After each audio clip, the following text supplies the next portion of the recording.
This is Defenders TV Podcast, episode 78, where we're talking about Luke Cage, season 1, episode 4, Step in the Arena. You think I'm holding back?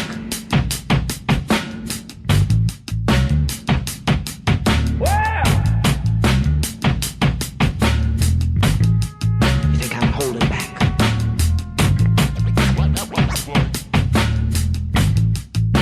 I'm out to save you.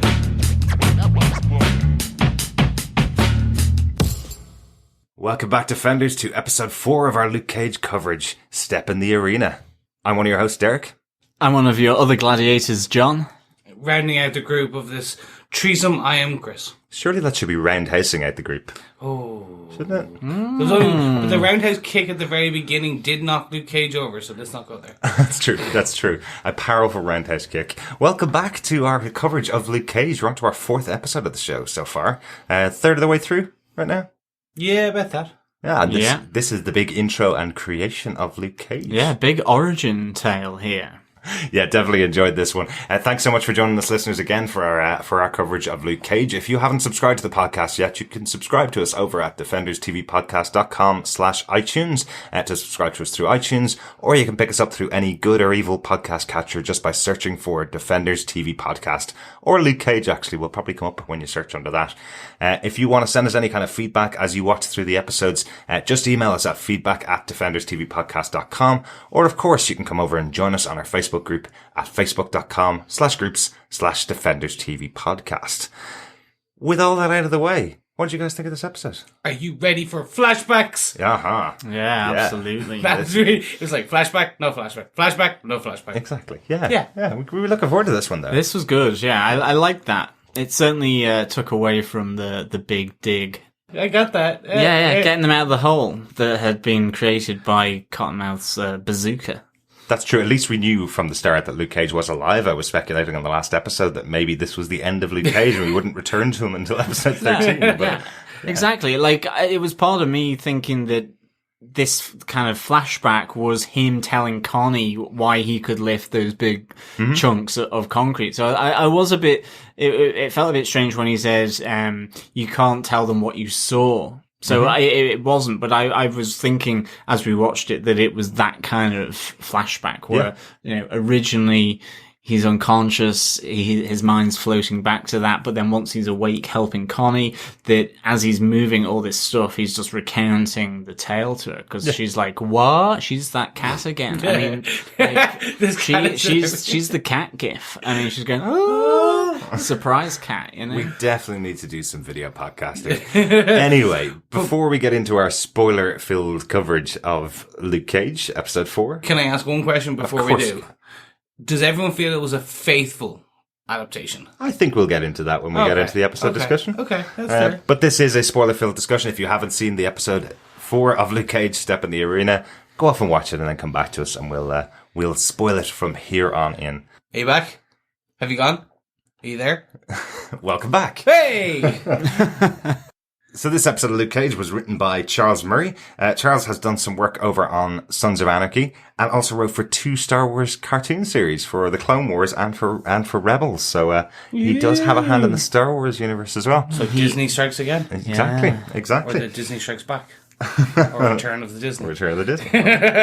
And the episode itself was directed by Vincenzo Natali, who is known for a lot more creepy horror movies. He's done The Cube and he's done Splice. Splice was creepy and weird as hell. I remember that. And what's the Cube? Cube is another creepy, weird sci-fi movie. They were trapped in a cube. Literally, actually. It's 4 or 5 people wake up in a the cube. one with... No, not the one with Jennifer Lopez. Yeah. No. But Splice is worse. Splice is weird. Splice is just really... It's a fantastic film, but don't watch it with your family or your partner. No, definitely It's not. just kind of... Or if you are a mother or a father, do not watch it with your kids. That's the one I'd recommend most. Yeah. Don't watch it with your kids. Anyway, John, do you want to tell us what they gave us with this episode of Luke Cage? Sure. As Luke Cage and Connie are trapped in the rubble of the collapsed building, Luke begins to recall his earlier life and the origin of his super strength and powers. Originally known as Carl Lucas, a former law enforcement officer, he is sent to Seagate Prison, a private prison facility, for a crime of Is it pride, power, or pussy? Closed down and angry, Lucas begins to open up to Squabbles, another inmate, and the psychiatrist, Dr. Reva Connors, who runs the Inmate Anger Management Program. She has her work cut out. Seagate, however, is not all it appears to be, and a prison guard named Albert Rackham forces Cole to become part of an illegal underground gladiatorial fight scene. Lucas attempts to rebel against Rackham with the help of Reva and Squabbles, but after finding out Cole's plan, Rackham has Squabbles killed and sends inmates Shades and Comanche to beat him down. Suffering fatal injuries, Reva begs prison doctor Noah Bernstein to use an untested medical experiment on Carl Lucas to help him recover. However, the experimental treatment is sabotaged by Rackham, but in doing so, the procedure confers powers and abilities on Carl Lucas. With cuffs and tiara, Lucas escapes from Seagate and meets up with Reva, who alters his records, and he renames himself Luke Cage. Back in New York under the rubble, Luke Cage helps Connie to safety, and in doing so becomes a local hero. I'm Luke Cage. With no tiara or cuffs. They're cool. I want them. I could rock them down the high street. I think we're definitely going to be talking about the costume as we go. What through the costume? episode. I don't know what you're talking about. I really could rock that kind of tiara. Really?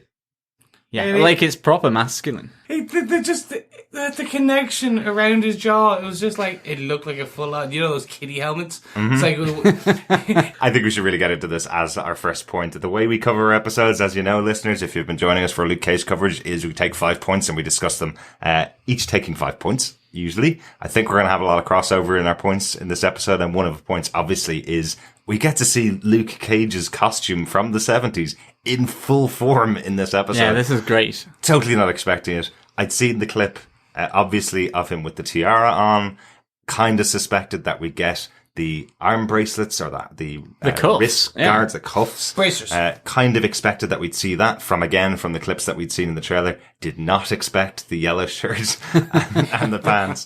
the blouse. The It was a blouse. full-on Yeah, blouse. That was like, not proper even, that was a blouse. woman's blouse that he threw on. Absolutely, and loved it. Loved the moment when he sees himself in the reflection in the car and goes, "You look like a damn fool," and then takes off the tiara and doesn't change anything else. That's what he thinks looks ridiculous. The whole outfit, hilarious moment. Do you think he had his little booties on as well, which we think- didn't see? I think he might have if he found a pair of Maybe. boots somewhere. But I thought it was really cool to be able to do this. We've talked about how serious the show has been so far. There was a little bit of humor in the first and second episodes, a little bit, not a huge amount. This was full on. Let's have a bit of fun with the costume that could have been his costume for the entire series had it been in somebody else's hands. Look, this is fantastic that they were able to work it in. And I mean, it did. It looked cool. The fact that he had his beard as well and his hair was all grown out, then it looked absolutely like the Luke Cage from the comics. Yeah. Just so good. And I mean, him stepping out of that kind of experimental chamber, after it had been sabotaged, and he's got the tiara on and the cuffs.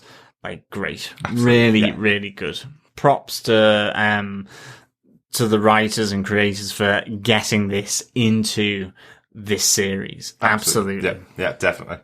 Yeah, and for me, I really have to say, like, I know a lot of people wouldn't have got this reference, and I think that's fair. You still gotta remember that Marvel and Netflix, so the Chio Coker, the Stephen DeKnight, and as well probably Kevin Feige's in there, they're all in there. This is still Marvel. So I think the great thing is that this is built for us, and this was a fair 60 seconds, 90 seconds of pure fan homage. Mm-hmm. That's what it was. Yeah. Everyone else was like looking at it going, that's a bit strange. Yes. Why is a man dressing in a girl's blouse? Uh-huh. Who cares? But I like that they It's gave a, it. yeah, They gave a they, good explanation for it. He's broken out of prison. He has no shirt on because of the experiment that's been done on him. He swam across the bay to get there. First clothes he finds happens to be a woman's yellow blouse, and True. he puts it on. True. You know, He makes did- sense. But I love that it laid out so well, Yeah. exactly like the costume from the 70s. he did Very have cool. the very much the Hulk, the old 70s Hulk ripped shorts Yep. going on. And I was like, oh, please let them be purple. We never see what color. No. They look a tan grayish. They look kind of like jeans. I Yeah. think a little bit like jeans. So basically, he's a tall, 6 foot something man wearing a bright yellow blouse, Mm-hmm. a tiara, bracelets, short shorts, Yeah. hot pants. It was really fantastic. It was great to see that they paid homage, whichever way you want to pronounce it, to this very camp character costume. Yeah, absolutely. Really, really enjoyed Absolutely. it. Yeah. Chris, with that over, do you want to take us on to your first points? I do. So I want to talk about the experiment straight out. It's not really quite clear what's going on in the experiment. Yes. We know there are experiments. Yes. But is this an experiment? Is this not? This was apparently just supposed to make him heal faster, according to Riva. That was it. Yeah. So where the extended strength and stuff comes from, that'll start leading extra questions. So is this the same Noah Burstein's experiments that were in the comics that were trying to recreate the super soldier, Captain America? The formula that made Captain America. And if we think about timeline here, this is probably happening prior to Cap being found at the end of Captain America. Interesting, yeah. It could be. It would make yeah. sense, Yeah. I think, just based on what we know. It's possible. And so they're usually good at existing in a side-by-side world. So that's why I do think this is kind of what we're getting here. So I said, this is the questions I have. We see a very nice Easter egg back to Jessica Jones regarding this experiment in a yellow USB. That's right. That Riva has, which is the one that has everything Kilgrave related experiments on more. it. And more. Is this the super soldier serum experiment? And Kilgrave was actually part of that. There was an extension. So give not just power of body, but power of mind. For a flashback episode that's supposed to answer all your questions, this just left me with like, what? Okay. So obviously this was another one of the big points of the episode, but there's two things going on, I think. There's a conversation between Riva and Luke that's happening about experiments that are taking place within the facility. There's rumours that one of the inmates has had experiments done on him and that got his sentence cut short, which is actually the storyline in the Luke Cage comic book. That's why he takes the experiments under Burstein. He's going to take the experiments so that he can get a shorter sentence and get out of the prison early. So that's one side of the experiments. What I think the other side is just a healing thing that the doctor has built. So I think that's an experimental form of science that he's created to heal Luke Cage, but I don't think it's connected to the experiments. I don't think he pushes people into that to give them shorter sentences, but he may have done it to build it at one point. The other side of it, the experiments that have been done on inmates in the prison, I think that's all the information that Riva has on that USB stick, along with Kilgrave's experiments. But that doesn't explain the kids unless the kids were at Seagate. Yeah, I don't know whether it's all about Seagate or whether there's a bigger power at play here. Yeah. Yeah. I suppose for me, there was also the question, and Luke Cage or Carl Lucas asked this, which was, where are the people that he's beaten down? Where have they gone? They seem to be vanishing. And the thing is as well, it kind of links into a few of my other points, but, so I'm just going to throw it out here as well. There was that moment where, the camera focuses on what looks like a security camera or even just a TV camera, looking at this ring that the fighting is taking place on. Like, who is behind that? Because, the prison guard, Albert Rackham, is there. He's at the ringside, with other guards. So who is it? Is it the doctor? Or is it someone else, Or is it just a security camera? I think they just quickly referenced that it was a camera that's connected to the internet. So it seems like they're selling these fights. That's where some of the extra money's coming from. They're selling these fights on the internet between inmates. Kind of like, I don't know, like the homeless people fights that used to happen in the 90s, Okay, I thought there was more to it than that.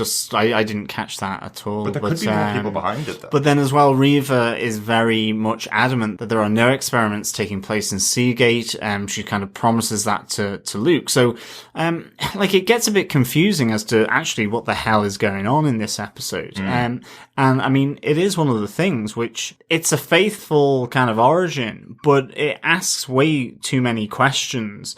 And hopefully we'll get answers to them over the course of the rest of the season. But I mean, to what extent they're going to start focusing on Riva's story, or is it going to be Luke Cage's from now on? Yeah. Because if this is all we get, it's a bit of a strange episode, Right. quite frankly, to have all these kind of little mysteries going on in a backstory, which maybe don't get fully played out.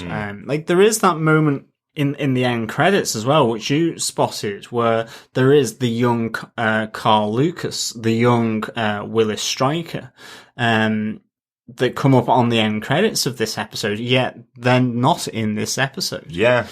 So I like that's a bit of a mystery in itself, or is it just the wrong credits that were rolling? I mean, it's really difficult to know.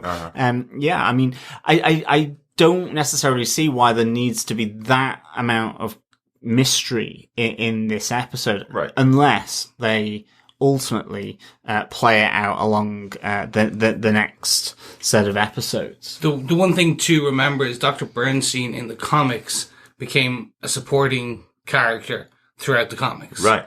So this may not be the last we see of him. We saw him in Seagate, and now maybe in, say, let's say episode 6 or 7, that's threaded back through. Maybe, yeah. In terms of, and then he could be one of the big bads as part of the Defenders piece. So he is running experiments that created, or he's overseeing experiments, or he's one arm of the experiments that also the other arm created Kilgrave. Yeah. One arm created a superpowered inmates.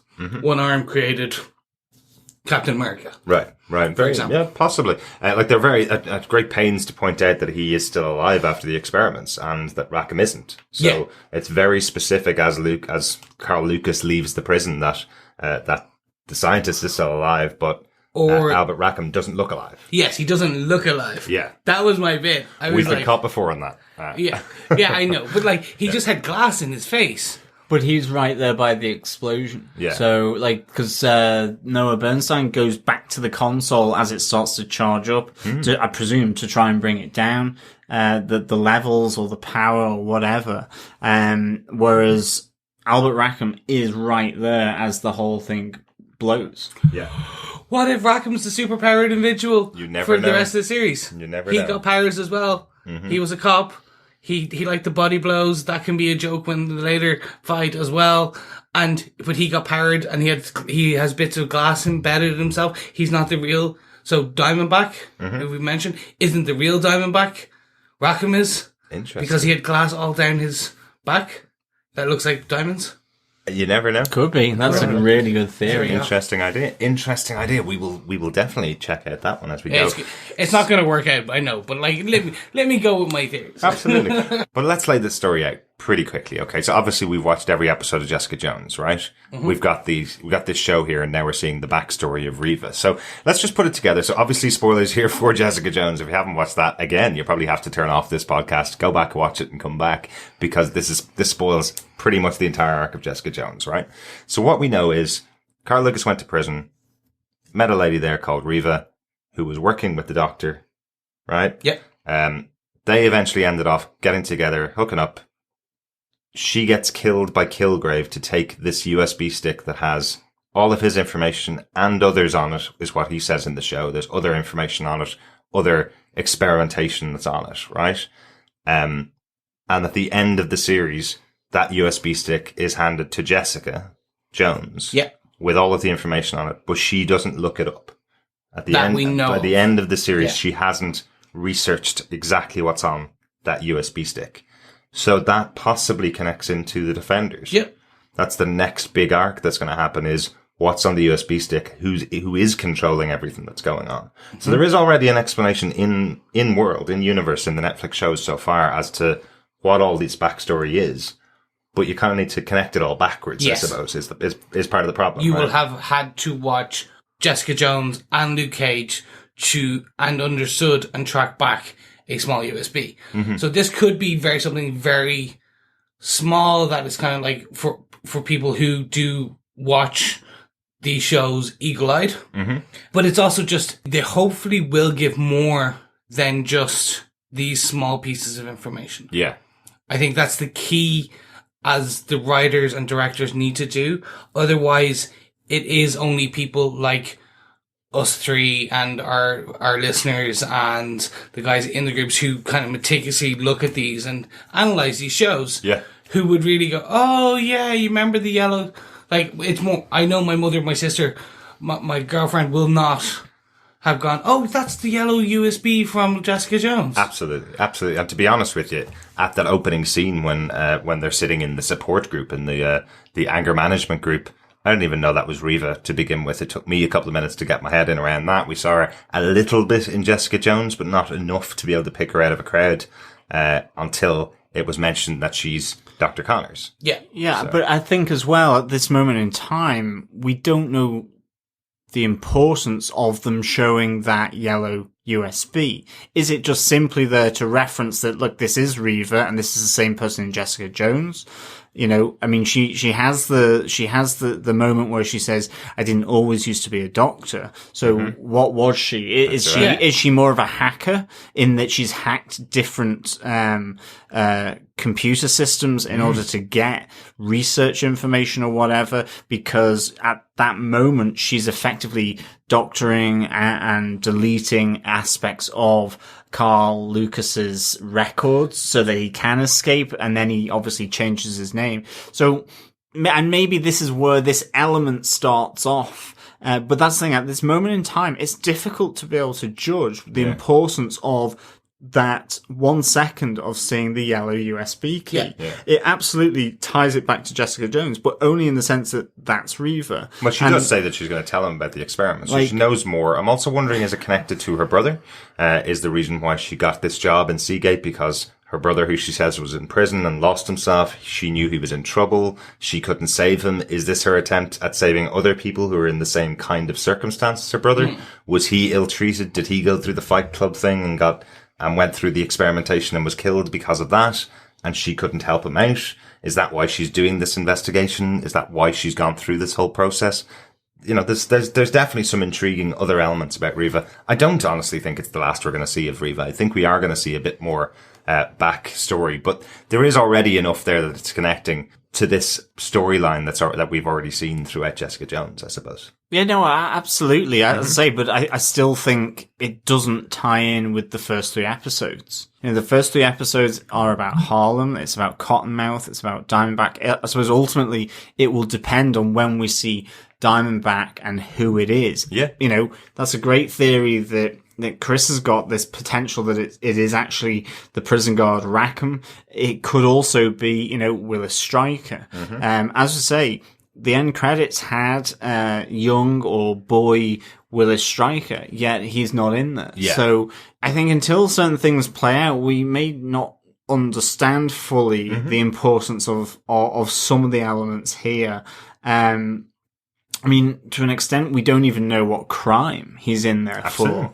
You know, he's a police officer. And I suppose actually this comes back to what Chris said about, you know, is it faithful to the origin? And I think it is, quite frankly, but they have done some alterations to it, which will be interesting to see whether that's in service of a larger arc connecting to Jessica Jones and the Defenders or not.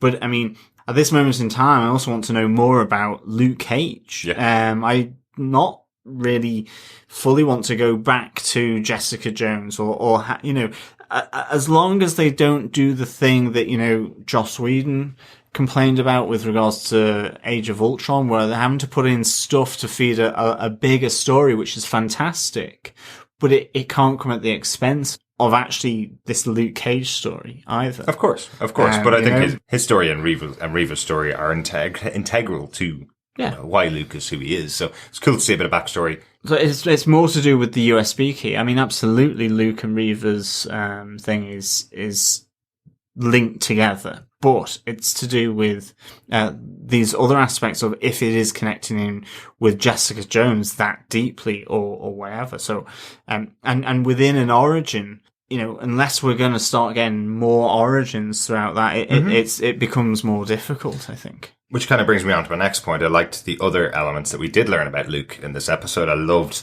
this kind of twist on it, that he was a former law enforcement officer. The fact that for whatever crime he's gotten convicted for, he's gotten 90 years in prison for it, so quite serious. But there is the call out from Rackham that this crime, whatever it is, wouldn't get you 90 years in prison unless you've done something to really piss off somebody in a high position, you know? That's quite interesting. I wonder who that is supposed to be. Who is the person that he's hit up against high enough that would have got him in prison for 90 years. That's quite interesting. I also love the setup at the beginning of the episode showing you that he isn't powered. The fact that he gets a punch in the stomach at the beginning of the episode, showing that he's not powered, because we've seen him getting punched and shot in the stomach all the way throughout the season. The next thing you see him do is punching the walls in the prison, showing that that he again isn't powered because he's got blood all over him. I like those little touches just to show you that we're in a different place here. This is a flashback. This is before he gets the powers. So good to know. We knew there was going to be an episode that was going to be a flashback to where he got the powers, but it's nice to have this kind of setup at the beginning, just in case you're not aware of that, I suppose. Well, the other thing was the big beard and the hair kind of gave it away as well. It was like, yeah, you remember how Luke Cage, like 30 seconds ago, was like bald with a really trimmed beard? Well, look at him now. Exactly. I like the fact that it was all kind of keyed back to Seagate. Like, this is in the comic books, a quite notorious prison. Yeah. You hear about it quite a lot. It is based in Georgia. We know that now. He originally said Georgia was one of his hometown, or where he grew up. So we know that he could have been a cop there.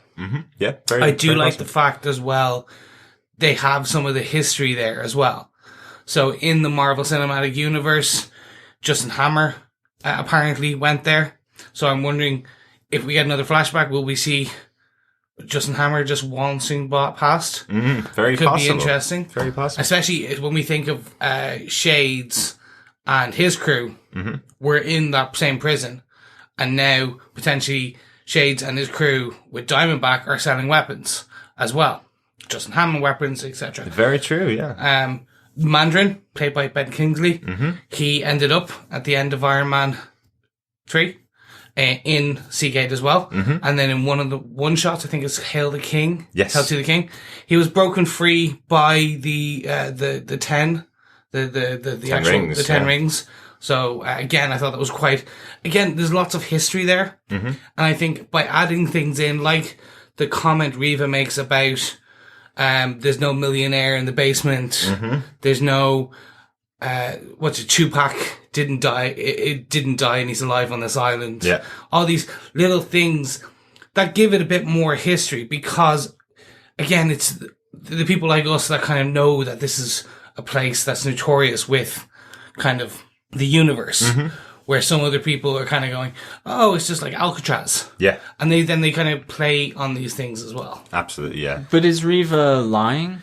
Because she says there's no experiments and so on, yet there obviously is. Yeah. Yeah. So Tupac is alive. Yeah, but I mean, you know, so, like, and like Luke Cage calls that out to her in the hotel room. So, Exactly. I mean, it could still be that there is, it is a private institution as well. It's not a public prison. That's right. So, Yeah. that millionaire and who that person is, it could quite easily be, a much bigger force. It could be the Hand. Yeah. No, honestly. If Defenders and that image released in San Diego Comic-Con's to be believed, with the Hand kind of like grasping the title. grasping, then All the Defenders, yeah. then you know there is this aspect as well. No, and I agree with you. I think it would be. I had a look and I was trying to do a bit of digging around a millionaire, or like either a villain millionaire, kind of like Osborn type thing, where like, okay, maybe it was the Thunderbolts will run out of there. Thunderbolts being an Avengers style group of villains that were publicly facing good, were actually really bad in the comic books. We're the Marvel version of Suicide Squad, basically. Yes, Yeah. very much so. Yeah. I was thinking maybe like an Osborn, something like that. Nope, no reference. So this is something that's being created for the MCU, that line. And it was too deliberate of a It line. was. Like, she's effectively saying that there are loads of rumours about this place. You've all heard the ghost stories. You've all heard about this. You've all heard about that. But this line, the millionaire locked up in a dungeon of the prison, did seem like there must be some truth in it. Are you sure you don't mean that it's the Mandarin, the millionaire locked up in the basement, or Justin Hammer, another millionaire sent to Seagate Prison? Yeah. You know, is there a reference there that we're missing? Let us know, listeners. Send us Please. to just come over to the group on Facebook. Let us know if you think there's some connection there to the Millionaire in the Basement or the Millionaire in the Dungeon. Because I can't pick it up. I can't see exactly what the reference is. And we're too early in the broadcast of Luke Cage on Netflix for anybody else to have put it up on the internet for us to find it yet. But anyway, with that, John, do you want to take us on to your next point? Yeah, I want to bring out Albert Rackham from The Shadows, the prison guard. Oh, yeah. Like, really, really, I think a good villain here. Like, he is absolutely sadistic and he's manipulative. You know, I love that moment where, you know, in both cases, he's the one trying to find out and learn about Luke Cage. And where he gets another inmate stabbed by effectively his henchmen, who are inmates as well, which is Shades and Comanche, which is the other member here, who I don't think we've seen outside of the prison. This is the first view of Comanche, but he uses Luke's relationships to his own ends in order to force Luke Cage to become this gladiator in this sort of illegal underground boxing ring and fight ring down in Seagate Prison. Yeah. And even then, when he finds out that Luke Cage has feelings for Reva, and he goes, you know, that wasn't wise, letting me know that there's two people in here that you care for. Like, really, really good. I must say, I love the threat that he brought to Luke Cage, because I think as well, just because, you know, it's before he's superpowered. So it's really interesting seeing that vulnerable side to Luke Cage or you know, Carl Lewis. Yeah. Because he is vulnerable. He has these weaknesses. Apart from the physical weaknesses that he has, I mean, he's still pretty strong, but he can still get taken down. That weakness of his attachment to other people is still there, probably now that he's got the unbreakable skin. And, you know, again, we were talking about it in the last podcast about, you know, he's surrounded by death. And here, Squabbles is killed because of him, because he's trying to escape this enforced fighter role. And Squabbles is unfortunately at the wrong end of Albert Rackham here. So really enjoyed this portrayal here of this prison guard who comes from the origin as well. And I just played really malevolently here in this tale. Yeah, I love this actor. I remember him from Generation Kill as well. He's got a real presence about him. We've said that word so many times, but he's got that kind of aggression underneath, where he knows he's in the right. He knows he's able to control everything around him. He seems like the man in power here in Seagate Prison, and is controlling everything, all the way through, from, again, having some other inmate shivved, to get Luke on side. Yeah. That was really tough. I'm kind of going, who was the other inmate? Who was the guy that just got, like, stabbed repeatedly 15 times? Just because he wanted to get to Luke.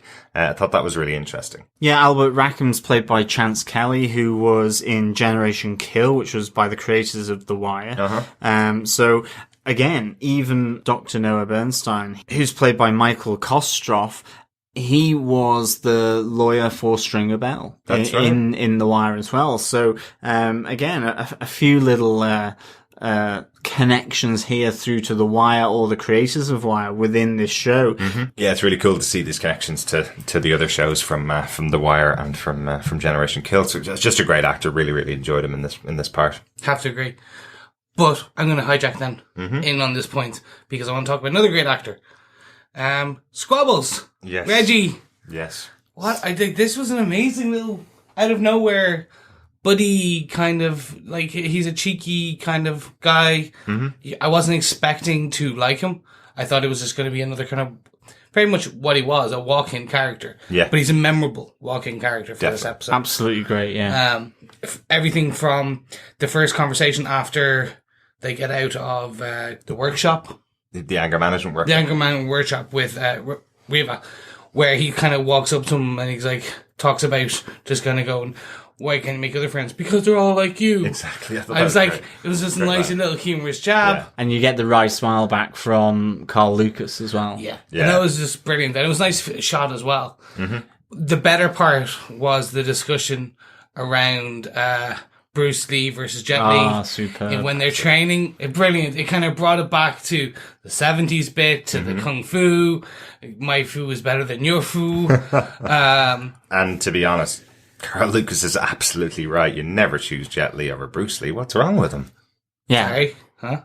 No. I'm completely with Reggie here. Oh my God, this is another Team Iron Man versus Team Cap. And I'm just a big John Woo fan. Oh. Love John Woo, but Yeah. but he can't do martial arts to save his life. But I love the little dig. You're not in charge of my training. Yeah, absolutely. Absolutely great. You can't love train that. me. It was nice to see him as a character who had a pivotal piece in this origin.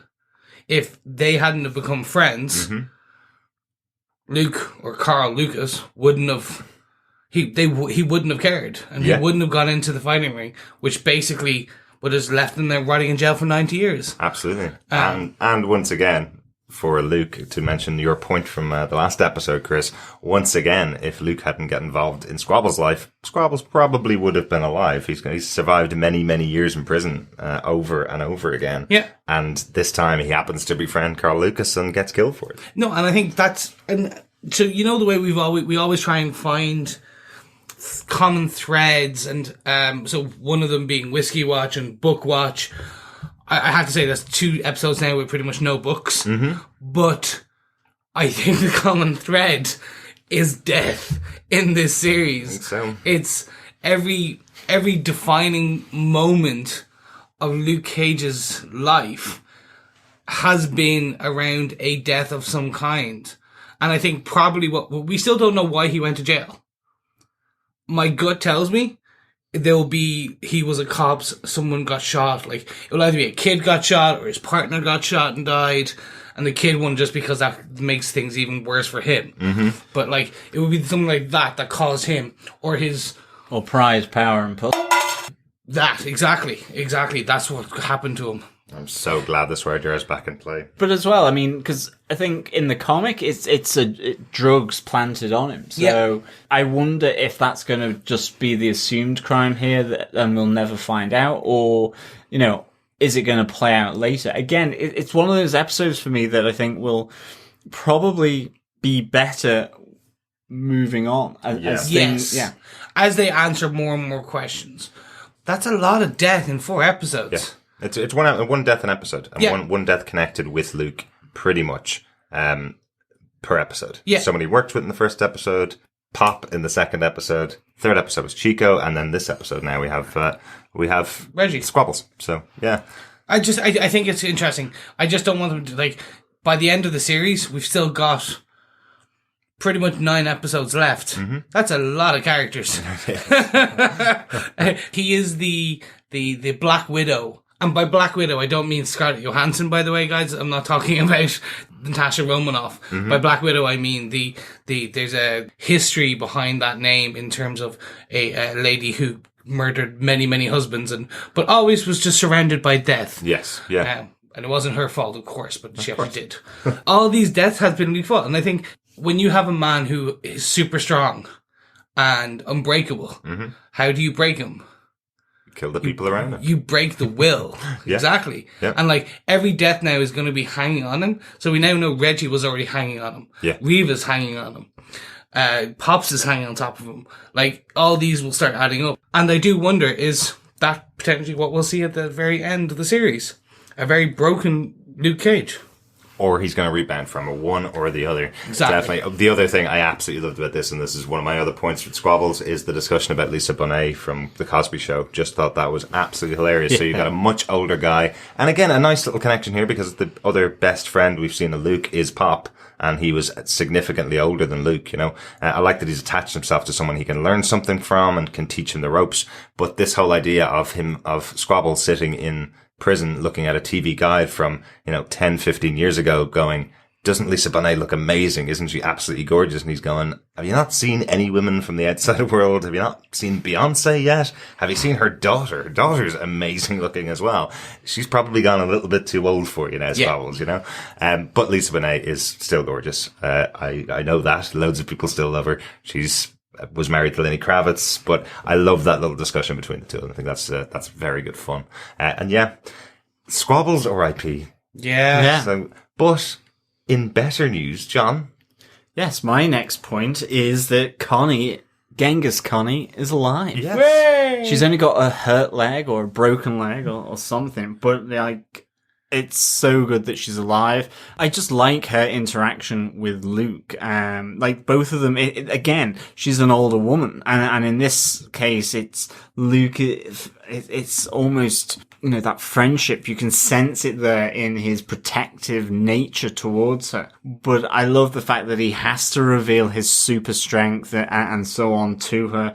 And he just turns to her and says, the best way I can put this is, I'm strong. And like, as he lifts a ton of reinforced concrete to try and get them out the way. The fact that he rescues her, brings her to safety. And kind of one of the things we were talking about last week was, you know, how public is this going to be? I love that his fist comes through the concrete, through the rubble of Genghis Connie's, and you've got not only the fire department there, but there's a guy with a TV camera pointed right at him. There's the spotlights on him, and also then there's Misty Knight there as well. He turns around at the end and goes, I'm Luke Cage. Here is your local hero. Really, really good, and all very, very public, and like that will be like fantastic for when that sweet picture frame in Cottonmouth's office turns around and the TV shows Luke Cage there still alive after his bazooka shenanigans. Like, I really like this, but for me, I'm so glad that Genghis Connie is alive. Hopefully she can rebuild. Absolutely. And that scene is, we talked about it just before recording the episode, but that scene is definitely a reference to Tony Stark's Iron Man, right? Yeah. That moment right at the end of Iron Man 1 where he stands in front of the TV cameras at the press conference and goes, I'm Iron Man. This is Luke Cage going, I'm Luke Cage. I'm the guy now. So, yeah, I really like that little touch there as well. Yet it's not quite like Iron Man in that he is still hiding his true name, which is Carl Lucas. Yeah. And that I kind of like is that, yes, he's absolutely public. He's out there. He's Luke Cage. Cottonmouth knows him as Luke Cage. So does, so did, I should say, Pop. But he is Carl Lucas. And again, that mysterious Willis Stryker and Carl Lucas, the young boys in the credits. Will Stryker knows that he's Carl Lucas, so when his face comes public, those people that used to know him as Carl Lucas will suddenly know he's where he is. Absolutely.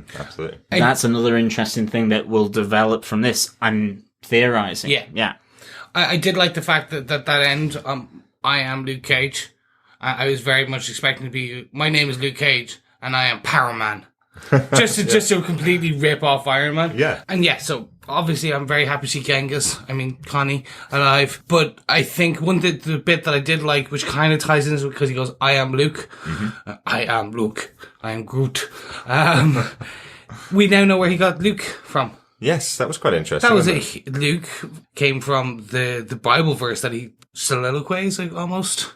On the bed beside Riva, giving the origin of the There's the book. There's the Bible. Oh, yeah, maybe. We didn't see it, but yeah, no. But he quotes from the Bible. He quotes from the Bible. Yeah, no. Luke 4, verse 18. Wow, okay, I missed up the actual versing. I thought you might know it off by the top of your head. Basically is any man that thinks he's free can never be caged effectively or locked up or so they're always a free man but he uses the cage instead. Yeah. I would have it would have been really bad is like, my name is Luke Freeman. You're like, not as catchy. No, definitely. Come on, No, Cage definitely not works. as catchy. Cage works. A bit Plus too there's- on the nose, right? Yeah. Yeah. Plus there's Gordon Freeman. So Yes, you there's only can't one mess with Freeman. there's only one Freeman. Okay, so with our Freeman discussions coming to an end, Derek, do you have a point? I do, yes. My final point is actually normally my first point. Each episode has been about the song being used in the episode. But such a big amount of time was spent in this episode within the arena. It was pretty obvious what the title of this episode, Step in the Arena by Gang Starr again, what it was referencing. It was referencing the fact that Luke is going to be taking on all comers in this episode. He's going to be building up to the fight, and he would be taking down people left, right, and center. The biggest part of this for me is the fact that it's showing where Luke is getting his other superpower from, or his other ability from. So obviously he gets healed. He gets his unbreakable skin and bulletproof skin from the experiment that happens.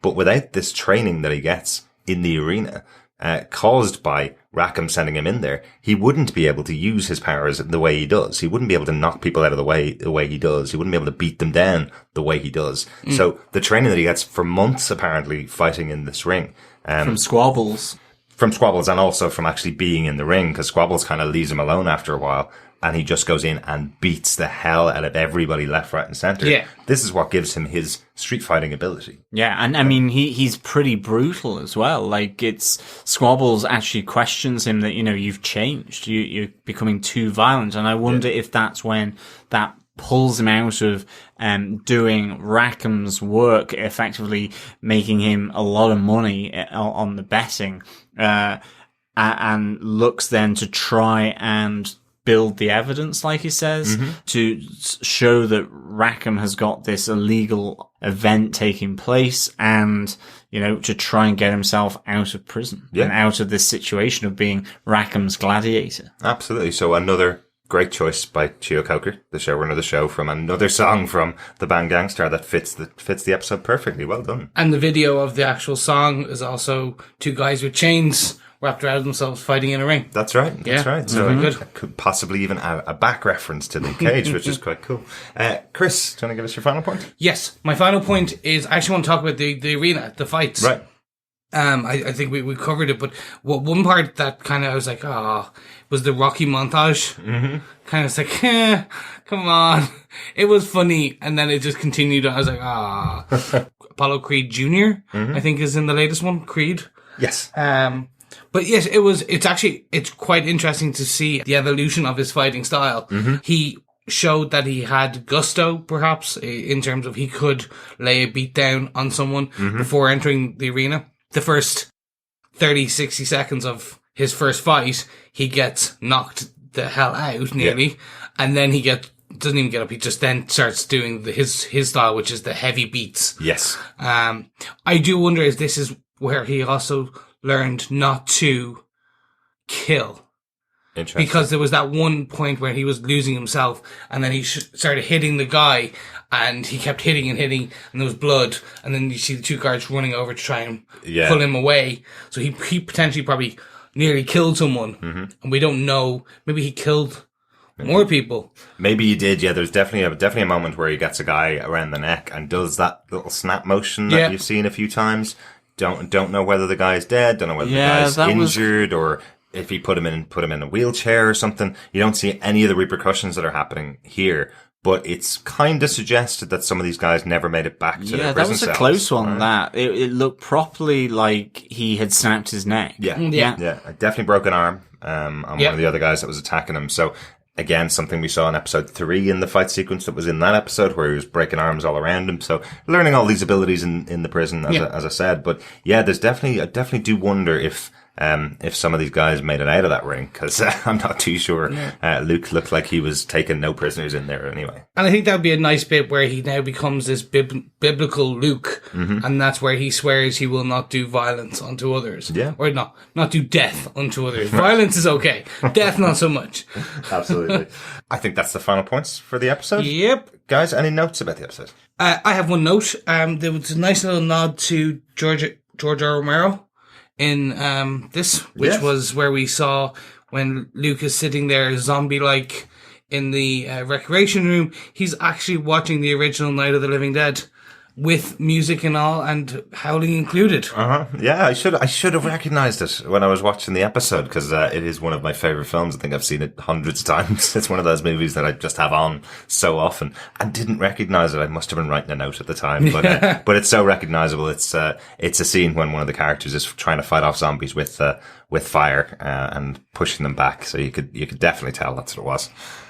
Cool. Good Yeah, catch. my other final note is I just wanted to put it out to you guys was the weird cut in terms of we're in the middle of a flashback and then they cut to Misty and the rest of them in the viewing room where they watch the CCTV of the rocket. Yeah. That was a very harsh cut, or was it me?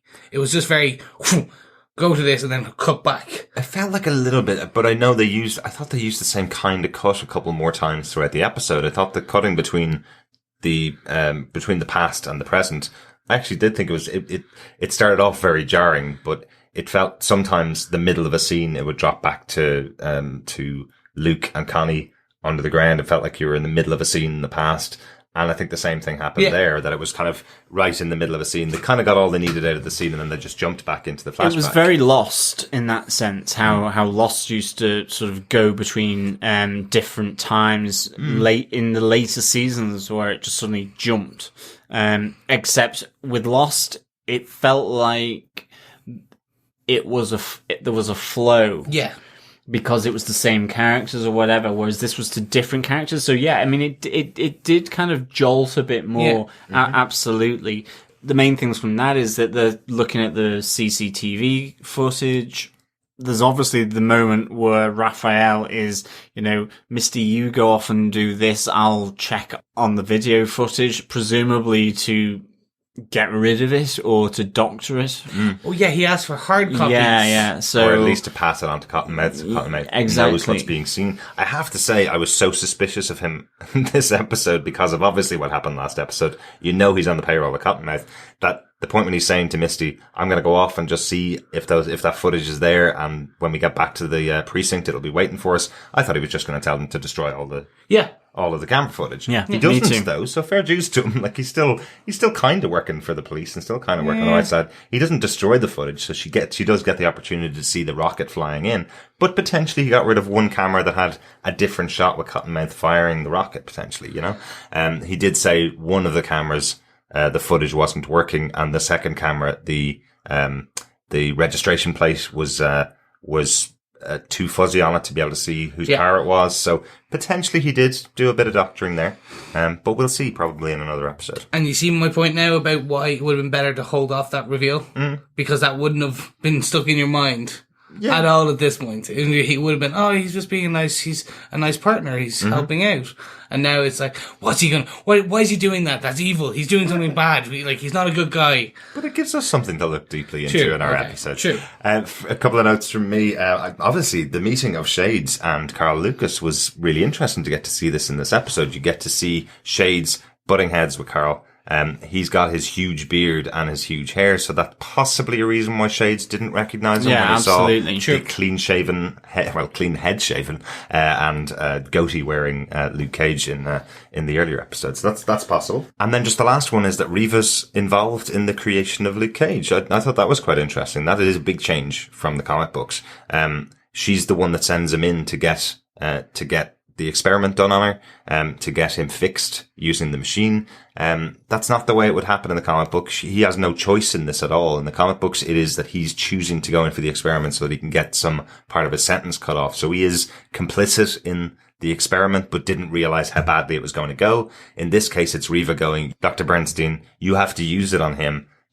He will die without you doing it. So he'll die either way. He'll die either way. Yeah. I thought that was really interesting that she's the one that's involved in it. She's the one that pushed for it. Yeah. That was really interesting. No, and I again, but this then goes back to our previous point so far in this episode. It's like, how involved was she overall in this? Because then this will be, could she be involved in Kilgrave? Could she have been involved in some other?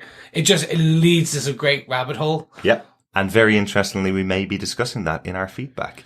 John, do you have any final notes? Yeah, I've got a few. I think, firstly, we have touched on it, but Comanche is introduced here. Mm-hmm. So we do have Thomas Q. Jones, a former NFL player for Arizona Cardinals.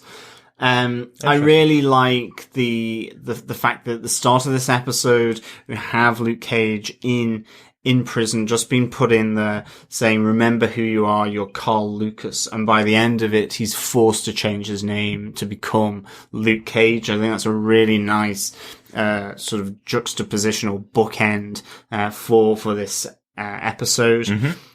We also have him saying "Sweet Christmas" as he punches the wall and realizes that his hand can actually destroy brick, stone, and concrete. So we have his classic phrase here as well. And then, okay, actually, Dr. Bernstein is slightly more good guy than bad guy in this for me. To begin with, I thought he was quite mysterious. He's holding back. Even Luke Cage is saying, what's with this guy?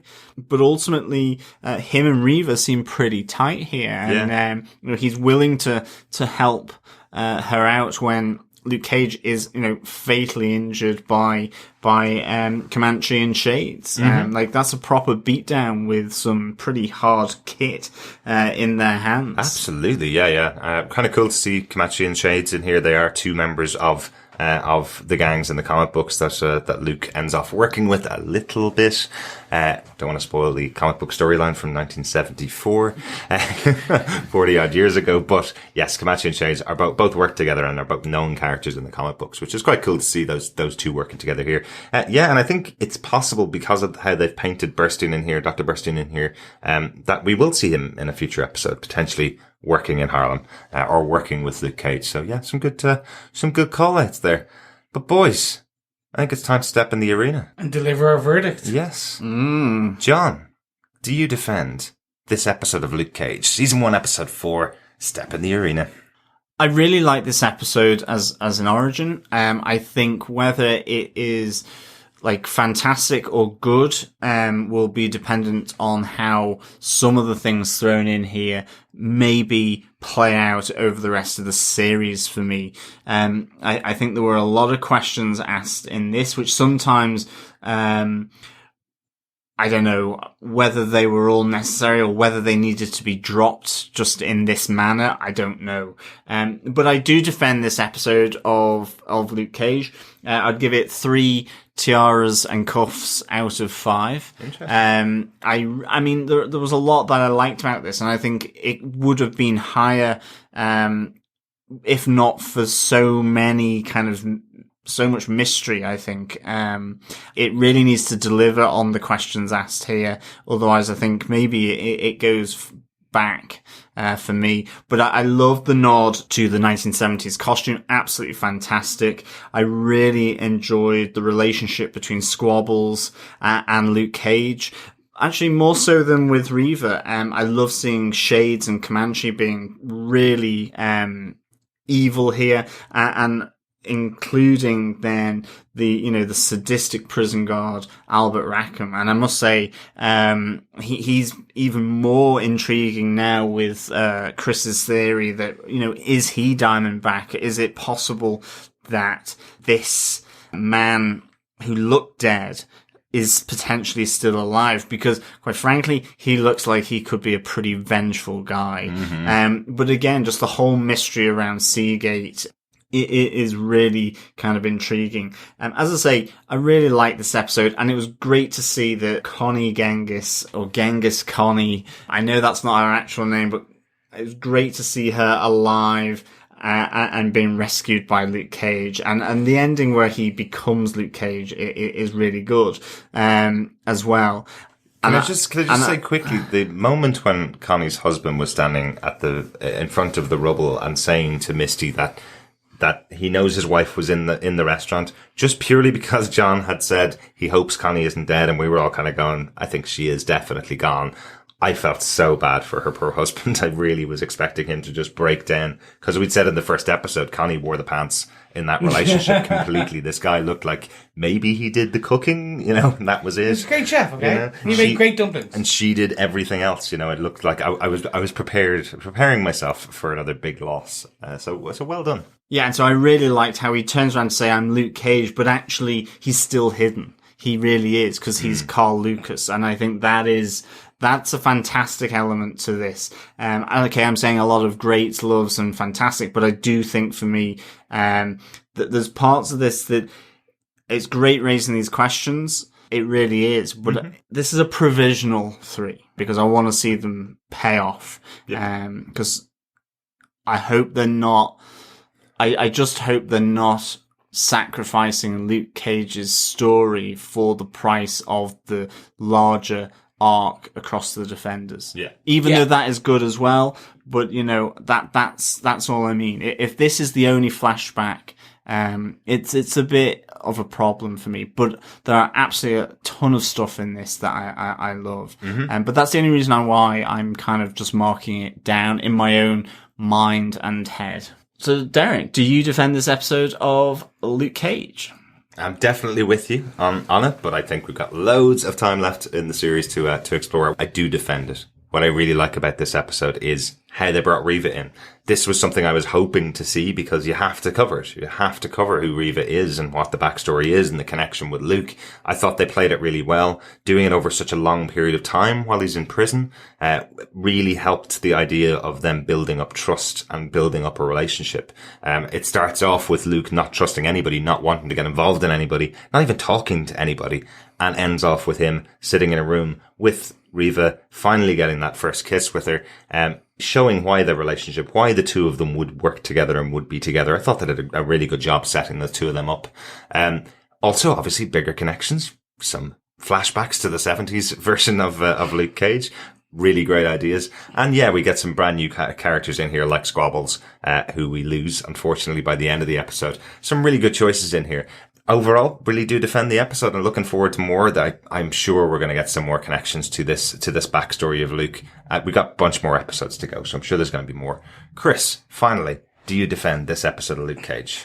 I do defend. I think pretty much for both reasons stated, but also I'm very much with John on this as well, is that I want the payoff. I can probably wait to maybe even Iron Fist for some of the payoff.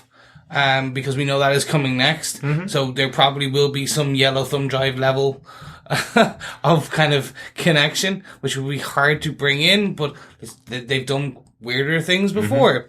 I'm happy to have known the Luke Cage MCU origin.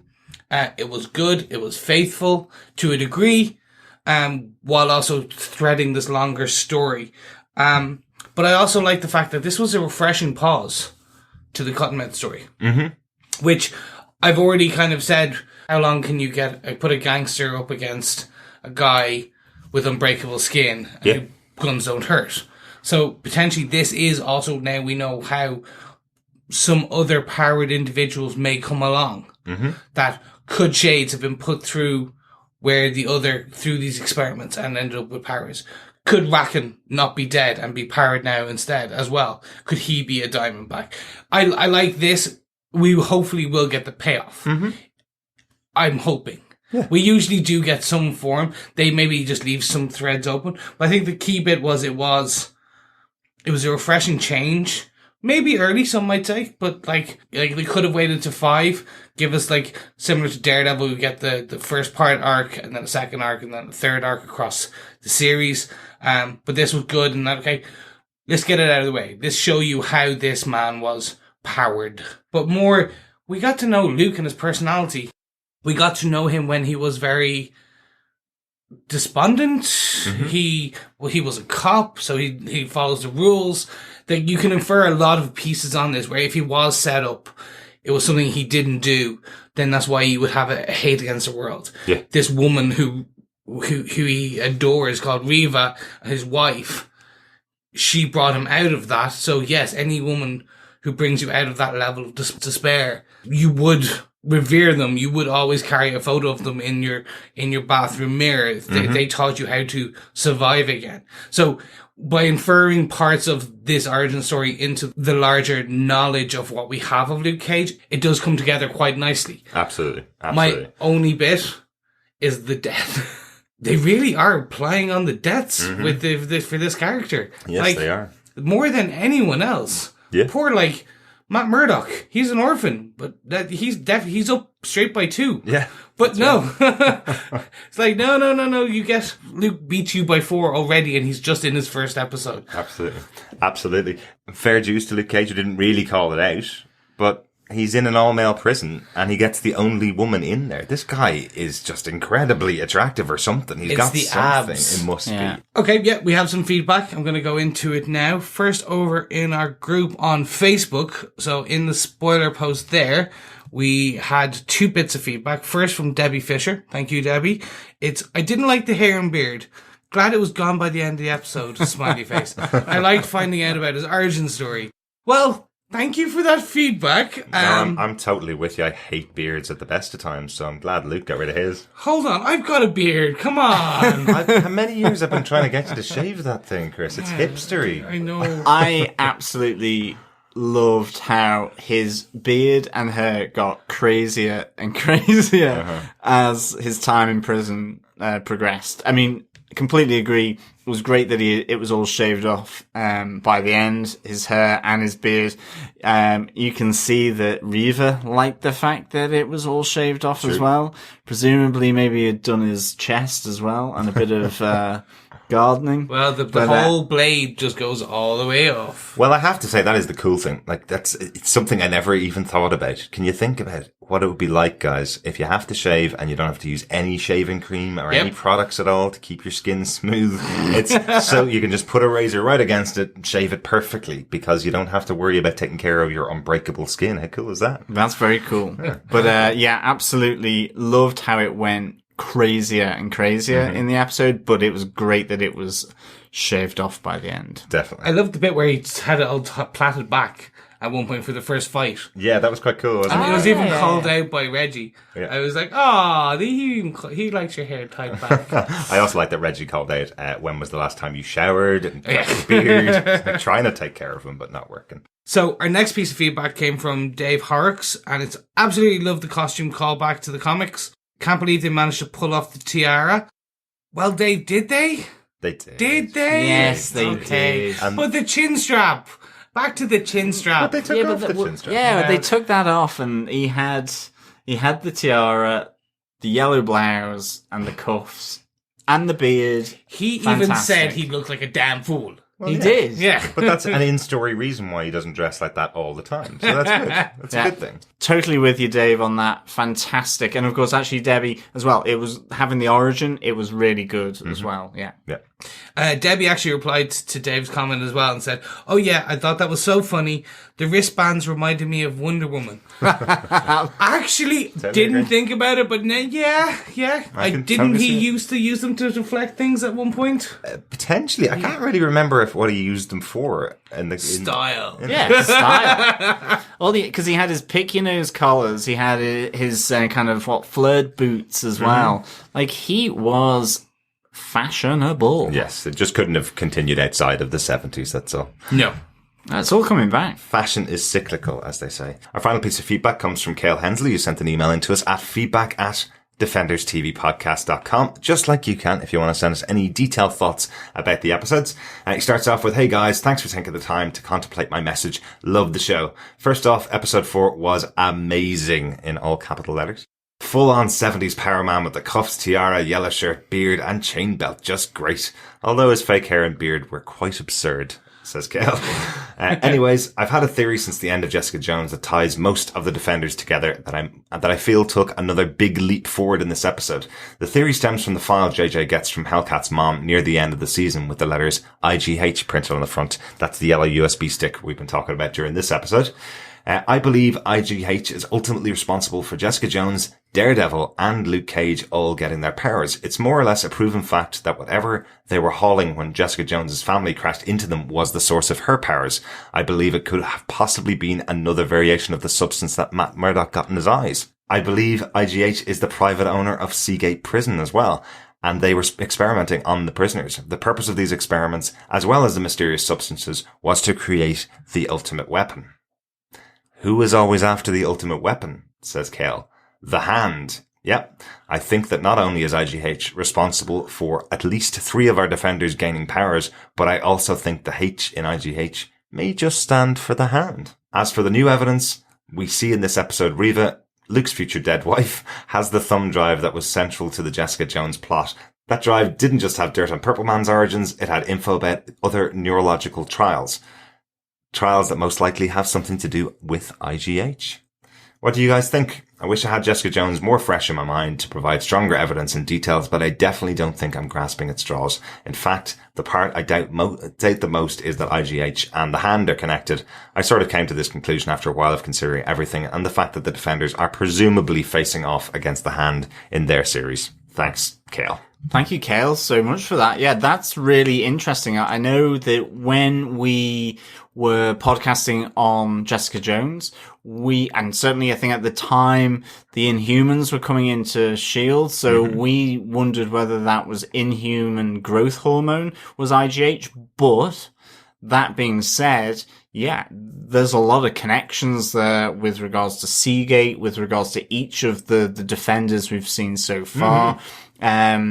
The H most definitely could stand for Hand. We know that the Hand in that Defenders promo at San Diego Comic-Con is there, grasping out, as we've said previously, at all of the Defenders. The ultimate weapon aspects to your theory as well. So it sounds really good and really plausible. And in fact, probably our Inhuman growth hormone is probably less probable, unless maybe that is the liquid being used by the Hand to try and bring about their ultimate weapon. Maybe. And maybe they think it is an Inhuman that is the ultimate weapon. So yeah, there's loads of different kind of angles that you could look at this from. So, I mean, I just can't wait to see what happens. And yeah, I'm totally with you. Like the whole 70s Power Man, as with the other feedback, perfect. You've got my brain giggling. Melted. Yeah, melted. I just think about it. The power that Luke got was from a bath. So that bath could just be a bath of that fluid. Yeah. That was electrified and that kind of gave him the skin. I really like this idea. I really do.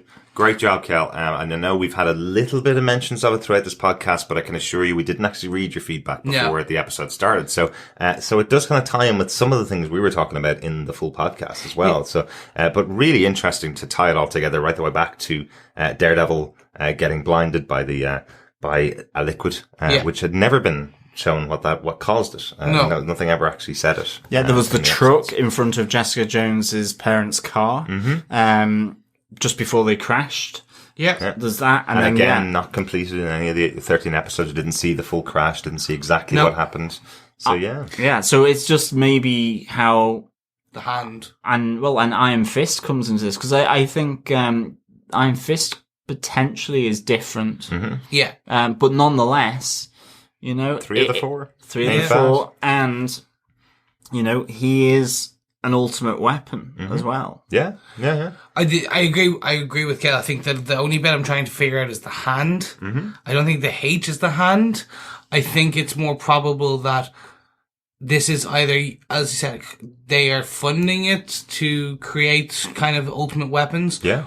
Or the Hand is separated out of this, and this is more around potentially the Captain America Super Soldier Serum kind of recreation, and that's where all these baths, chemicals, experiments come from. Yeah. But the people behind these experiments could be the Hand and Hydra. Absolutely. Could be, oh my God, IGH. Hydra. I think we probably went there. We yes, probably we probably went We there. have been there. have been there. Yeah. No, we've definitely been back there. down the And rabbit hole. Hydra is in the Immortal Iron Fist storyline, but I mean, not so much with Jessica Jones's or Luke Cage's backstory, and certainly not sort of the earlier Iron Fist stories from what I remember. I'm certainly not so much in the Marvel TV universe anymore. No. They're kind of gone. Hydra Can pretty you much ever gone. kill Hydra? Nope. Cut off a head and two more will take its place, of course. Yeah, of course. Yeah, that is true. Or it could be International Group Hand. It could be. Or the H could stand for Hogarth. Or it could be Hammer. Hammer time. Sorry. Internationale Gruppe Hammer. It could be the Spanish God, that arm. actually could be the hammer. It could be the Spanish arm of or Justin the Hammer's French organisation? hammer. Of the French hammer. Loads of great ideas there. loads of not so great ideas as well. But we certainly need some more time to think on this bombshell feedback. But it's a great theory, and I love it, because certainly in Jessica Jones we were wondering about the file and the yellow USB. And yeah, it sounds really, really good. I love that you used your Mythbusters term as plausible. Good stuff. Well, thanks so much for your feedback, Kel, and thanks for everybody that sent in feedback. Again, you can pop in your feedback to feedback@defenderstvpodcast.com, or you can leave a voicemail over on our website, defenderstvpodcast.com. No voicemails just yet, but we're only in the first weekend of recording our podcasts as we release them over the weeks. Some breaking news that we didn't know about when we recorded this episode is that we're going to be going to the cinema to go and see the Doctor Strange preview. It's 15 minutes of IMAX 3D footage. We'll be going to see that on the 11th, the day this podcast is released. So we're going to put out a bit of a spoiler-free discussion about that, the footage that's going to be shown at that event. And we'll be returning to Luke Cage next week on the 18th of October with Just to Get a Rep. Looking forward to that. Yeah, can't wait. Thanks so much for listening. Thank you so much for listening, and again, thank you so much for all the feedback. We'll be coming in your ears on the 14th of October. Time to get out of the arena. I'm gone. Bye. Me too. Bye. You think I'm holding back?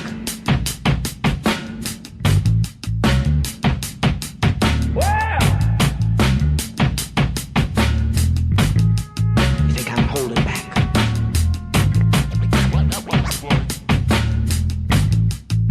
I'm out to save you.